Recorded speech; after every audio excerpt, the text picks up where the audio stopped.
all the tax breaks, like the corporations they own. All the little people.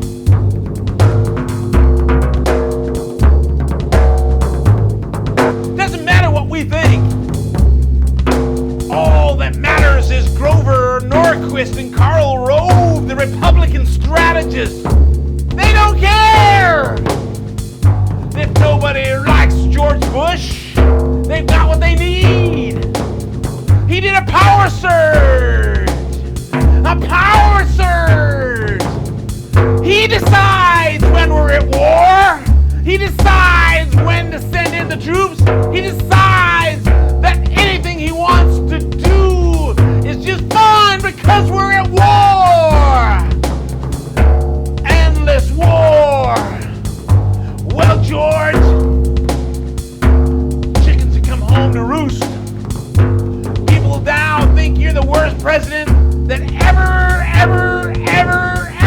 was in the history of the country.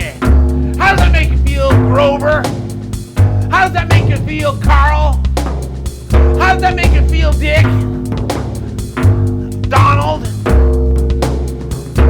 Condi? What are you gonna do? Get yourself out of this pickle. You got another October surprise, George? To pull up your poll ratings? Who's left to attack? Maybe that's why you like to do all that eavesdropping with the NSA. You're going to identify your political prisoners and have them carted away.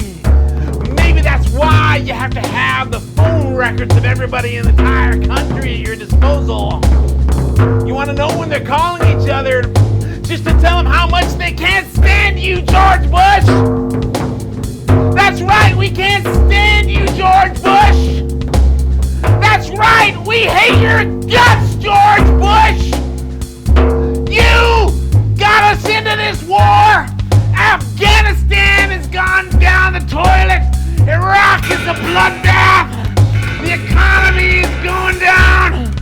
And now Grover Norquist is telling you what to chew on next. What's it gonna be, George? Is it gonna be Iran? Oh, who you got left to drop the bombs on, George? Is that gonna pull up your polling ratings? I don't think so, George. I think you're gonna go down with the rest of us, George.